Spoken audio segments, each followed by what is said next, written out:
Allah insanın qəlbinə baxıb görməlidir ki, bu bəndəm, qulum, mənim rizamı istəyir, qəsdi mənəm, məndən qorxur. Həmmi istəyi, axirət. Görsə bunu, xoşbəxtsən. Görməsə bunu, bədbəxtsən. Kimdə var bu qarda? Kim görsə də bilər Allaha. Bax, Ramazan ayıdır, yox. Kim görsə də bilər ki, Allaha özü, yəni qəlbinlə, yəni. Aydındır, içəridə olur da bu. Qəlbin halı. Allahım, dərdim, fikrim, zikrim sənsən, axirət. Bağışlasan xoşbəxtəm, bağışlamasan bədbəxt olaram.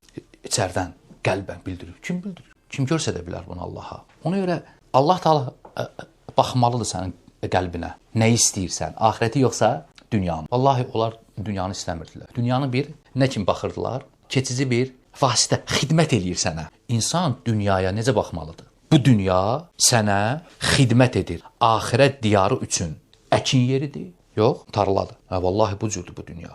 Əkirsən. Elə bir tarladasan, əkirsən bu dünyada. Hara üçün? Niyə əkirəm? Axirət diyarı üçün. 2 diyar var, bura, ora.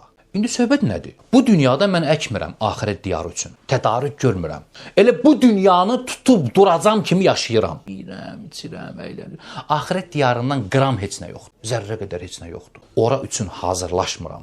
Tədarük görmürəm. Vəssalam qardaş. Allah Subhanahu və Teala biri var baxır insanın qəlbinə ki, o axirəti istəyir. Gücü çatmır, hə? Zəifdir. Olaraq belə, yox Emil? Axirəti istəyirəm. Ürəyim ordadır, amma gücüm çatmır, zəifəm. Bacardığım qədər maksimum çalışıram. Axirət deyir. Adam da baxır Allah Taala qəlbinə, orada axirətdən heç nə yox. Elə bu dünyanı da verir onun, axirətdə də rüsva edir onu. Yəni bu ümumilikdə, yəni bu vəziyyət budur, azın-az ağlıdır.